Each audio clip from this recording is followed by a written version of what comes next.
Doctor Rafael, muy buenos días, bienvenido a la Hora de la Verdad. Demar, muy buenos días para usted y para todos los que nos oyen en la hora de la verdad.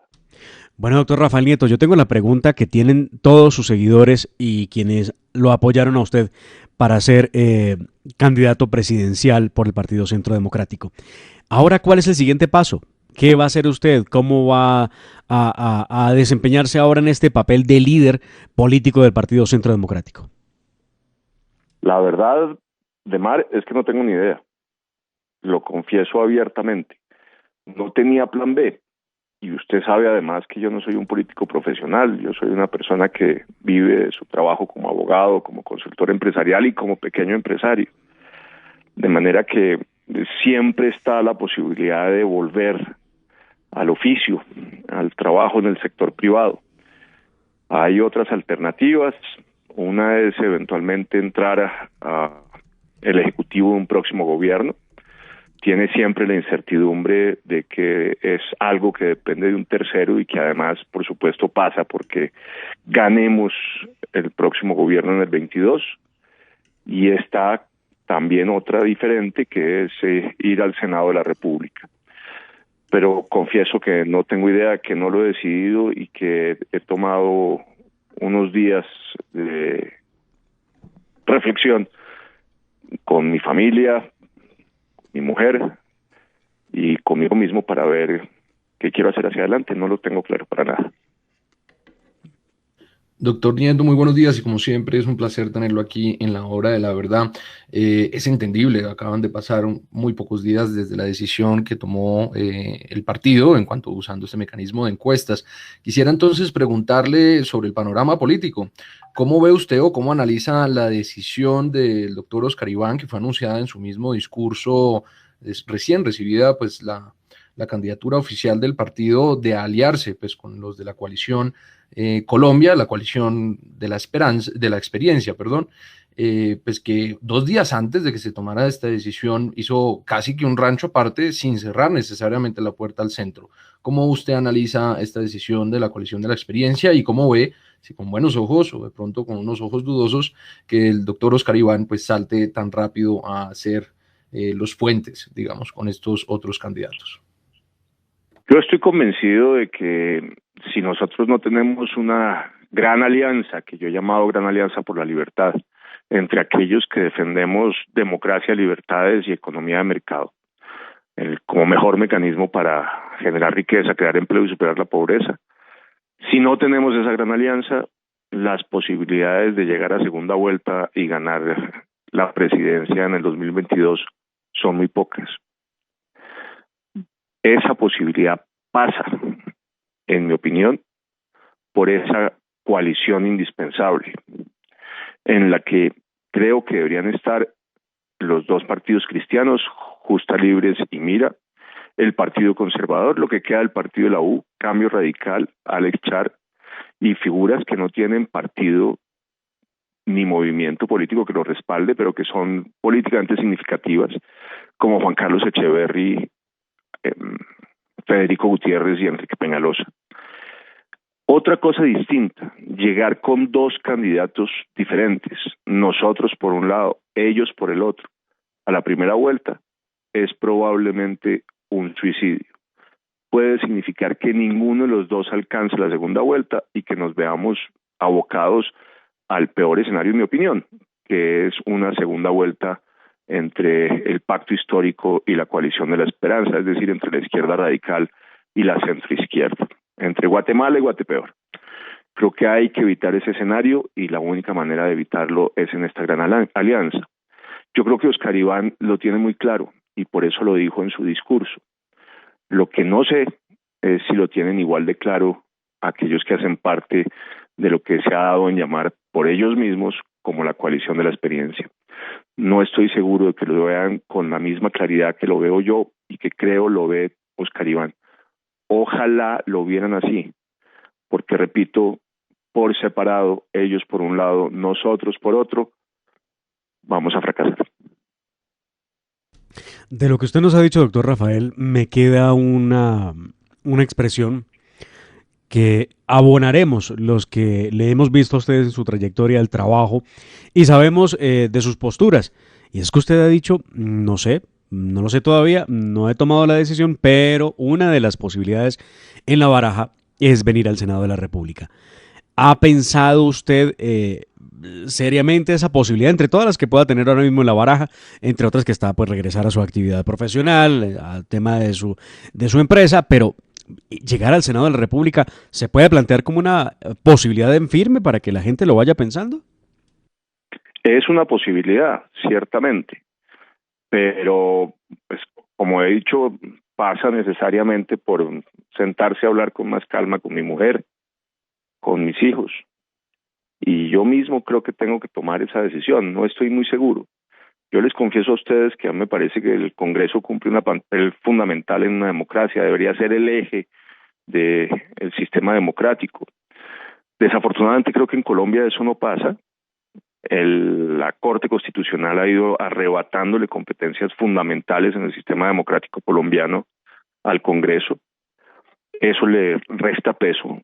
Las decisiones políticas de fondo en una democracia deberían tomarse en el Congreso, que es donde están representadas las distintas fuerzas políticas, donde hay voluntad popular expresada inequívocamente en el voto, debate parlamentario, análisis en distintos momentos en el tiempo de las propuestas, donde hay control ciudadano, tanto por los medios de comunicación como por parte de los mismos ciudadanos, que cada elección refrendan con su voto la continuidad o no de los congresistas.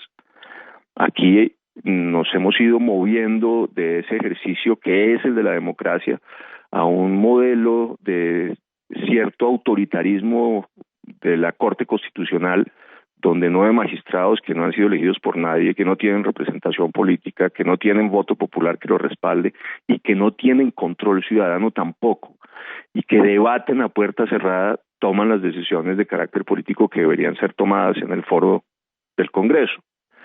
Eso, por un lado, desestimula el ir al Congreso, el saber que las competencias que tendría ese Senado pues son menos de las que debería tener en el ejercicio de la democracia plena, por un lado. Y por el otro, uno tendría también que reconocer que el nivel del Senado colombiano ha venido decayendo con los años.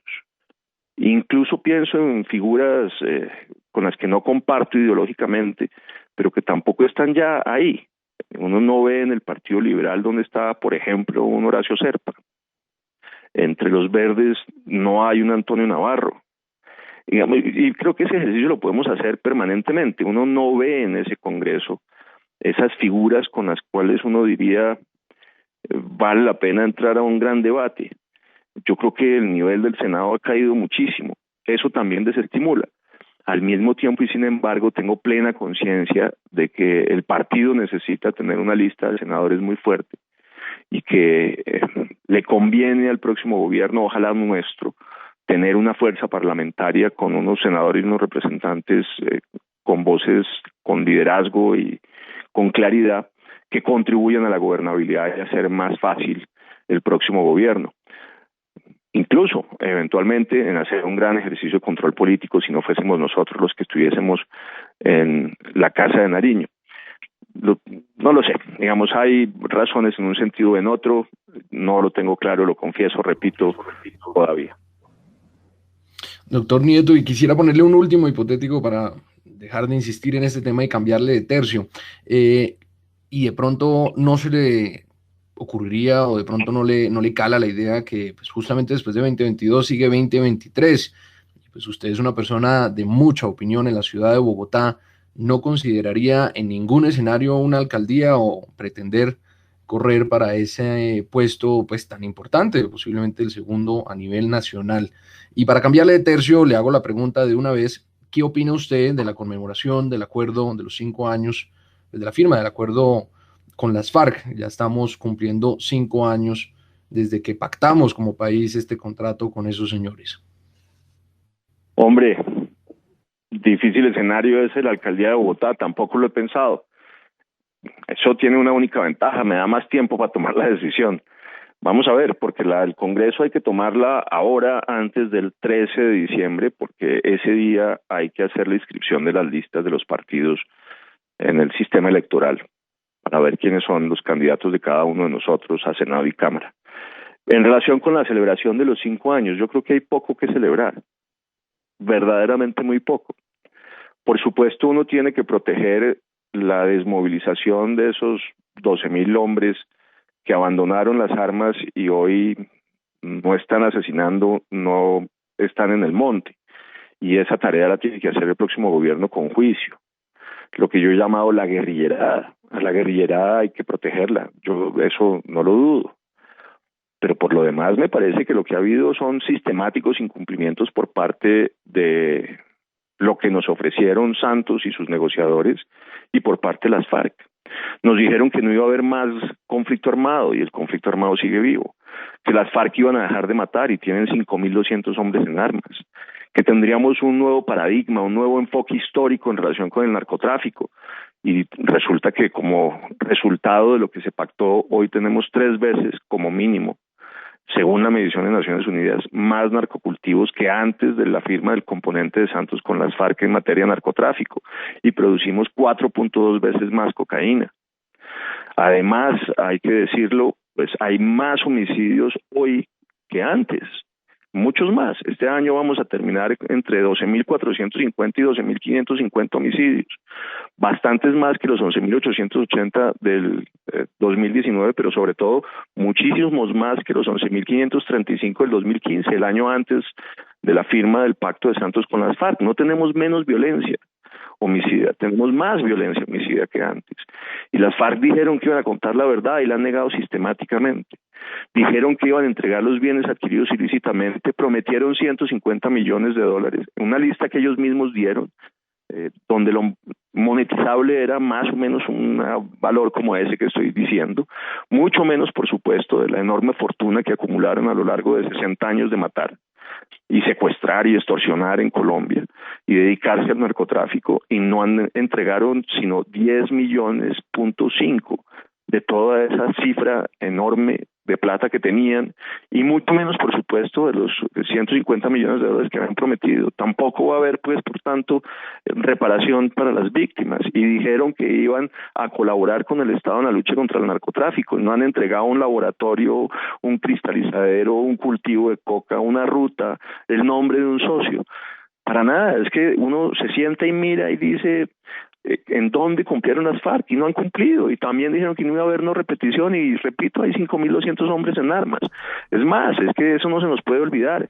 El jefe negociador de las FARC en La Habana y su segundo, los señores Iván Márquez y Santrich, se devolvieron al monte.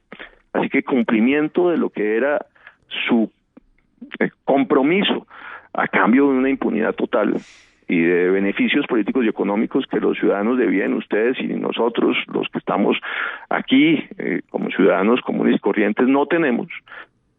Repito, tampoco lo cumplieron. De manera que yo sí creo que tengo que decir que hay muy poco para celebrar. Sin hablar, pues, de lo que ocurre en los municipios PEDET y en el Programa Nacional de Sustitución de Cultivos, que también es una tragedia. Ese programa PENIS, el de sustitución de cultivos, tenía 1.3 billones de pesos el año pasado de presupuesto. 1.3 billones de pesos.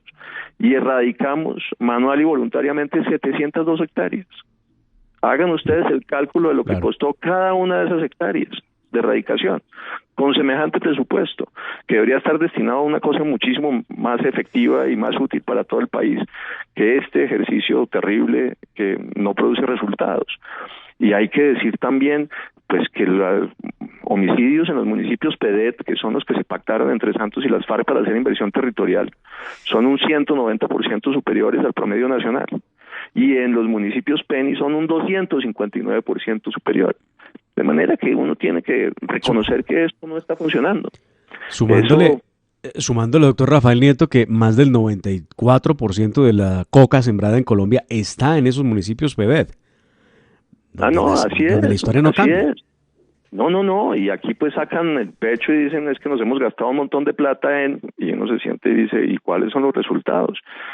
Pero tristemente me parece que el país no ha logrado madurar y que la discusión sigue siendo una entre amigos y enemigos del pacto de Santos con las FARC, de sí y no en el plebiscito, y no la que deberíamos estar teniendo, que es un análisis despolitizado, despartidizado, desideologizado, que abandone las posiciones que se tuvieron hasta el 2016 en relación con el pacto o con el plebiscito, y que entre a analizar las consecuencias reales de lo que se pactó y cuál es la realidad hoy. Yo creo que ese análisis es indispensable, porque si seguimos teniendo unas posiciones cerradas que no ven ninguna ventaja en lo que se pactó o ningún defecto para corregir, pues vamos a tener el problema enorme de que vamos a seguir teniendo esta realidad que nos está mostrando el país, de un conflicto vivo, más violencia homicida y más narcotráfico. Y yo creo que eso es un desastre para Colombia, que así no debe ser, y que tenemos que ser capaces de tener ese análisis objetivo sobre lo que sirvió y no sirvió del pacto, con independencia de su falta de legitimidad, repito, y de las posiciones que entonces se tuvieron, y poder corregir a fondo lo que no está funcionando y está generando más violencia en Colombia, porque el propósito tiene que ser ese. Yo creo que no se tiene por qué defender per se el pacto, y a estas alturas tampoco creo que tenga mucho sentido atacar per se el pacto. Yo creo que lo que se requiere, repito, es este estudio objetivo de qué sirve y qué no sirve de ese pacto, y hacer las modificaciones de fondo que se necesitan. Pues doctor Rafael Nieto, le agradecemos mucho, como siempre, estar aquí en La Hora de la Verdad. Esperamos contar con su concurso siempre para que analicemos temas tan graves y tan importantes como este. Porque, vea usted, han pasado más de 3 años desde que empezó a funcionar la famosa justicia transicional, que es la Justicia Especial para la Paz, donde debo recordarlo, y estas son imágenes que están en la memoria de los colombianos. Llegó el que era secretariado de las FARC con la B de Victoria y con rosas en las manos que regalaron a los asistentes a ese evento de inauguración, donde Timochenko decía con mucha felicidad que le llenaba de orgullo haber hecho una realidad ese sueño que se cristalizó en La Habana, y era haber creado la Justicia Especial para la Paz. Increíble. Por primera vez en la historia veíamos nosotros a los victimarios o los señalados de haber cometido crímenes saludando el propio tribunal que ellos diseñaron. Y bueno, pasaron más de 3 años, doctor Rafael Nieto, y no vemos la primera sentencia, y creo que estamos lejos de ver la primera. Así es, y no hablamos de ese tema de la Jurisdicción Especial para la Paz porque va para todo un programa adicional. Eso es cierto, digamos, es una anomalía inaceptable en un Estado de Derecho que los victimarios, y a mí no me da pena decirlo, son victimarios, son asesinos, son secuestradores, son narcotraficantes, son violadores, reclutadores de menores, y podemos seguir la larguísima lista de crímenes internacionales y de crímenes de lesa humanidad que han cometido. Pues estos criminales internacionales participaron directamente en la definición y en la creación del tribunal que los va a juzgar, y además participaron, que es todavía peor, en el sistema de elección de los magistrados que cumplirían esa tarea. Y para rematar todo, lo hicieron sin contemplar la mínima regla de respeto en un tribunal de justicia, que es evitar el conflicto de intereses. Y por eso uno ve magistrados tan cercanos al corazón de las FARC, y que por supuesto no dan ninguna garantía de independencia y de autonomía. Y ese es tal vez el punto que es más grave de todo el sistema, además de la impunidad real que fue finalmente pactada, porque esas penas simbólicas que se supone que se van a establecer son de hecho impunidad de facto, digamos, no tienen ninguna sanción efectiva para unos crímenes que son los peores que haya visto cometerse el mundo entero, estos crímenes de lesa humanidad y crímenes de guerra. Pero digo, más allá de esa impunidad de facto, lo que termina por ser más molesto en el tribunal es la ausencia de independencia y autonomía, que es lo que garantiza finalmente la imparcialidad, que es la condición sine qua non de la diosa de la justicia. Bueno, eso no lo tenemos, y entonces uno lo que ve es un tribunal que ve solo por el ojo izquierdo. En cambio, termina por ser un tribunal que se ensaña con aquellos que lo combatieron, digo que combatieron a las FARC, los miembros de la fuerza pública. Pues doctor Rafael Nieto, tenemos que seguir hablando de estos temas porque si hay un grave problema que podamos padecer los colombianos es la falta de memoria. Y cuando dejamos de hablar de estos temas y de recordar la gravedad de lo que se firmó, la gravedad de lo que significó que nos robaran el plebiscito del 2 de octubre, porque literalmente así fue. Colombia le dijo no a las FARC, pero pues Juan Manuel Santos y la camarilla le dijeron sí y terminamos pues en el acuerdo. Que hoy dice Santos, no lograron hacer trizas el acuerdo. Pues era lamentablemente un imposible en la medida en que nos habían robado la voluntad popular. Entonces, pues sí quisimos decirle no al acuerdo, pero otra cosa terminó siendo lo que ellos impusieron. Y vea usted el resultado. 5 años después, siguen con elegibilidad política, siguen con sustento del Estado económicamente hablando, siguen con otras oportunidades, siguen con las curules, obviamente las 10 curules en el Congreso, ya están listos para esta nueva temporada 2022-2026, donde van a tener otra vez 10 curules. Y siguen en la impunidad porque pues no hemos visto la primera sentencia. De verdad, muchísimas gracias y nos alegra mucho saludarlo, doctora Rafael Nieto. A usted, Demar, para todos allá en la mesa de trabajo de la verdad, muchas gracias y sobre todo un saludo afectuoso, lleno de cariño a los oyentes de la hora de la verdad, muchos de los cuales estaban conmigo en este proceso de precandidaturas. Les agradezco de corazón.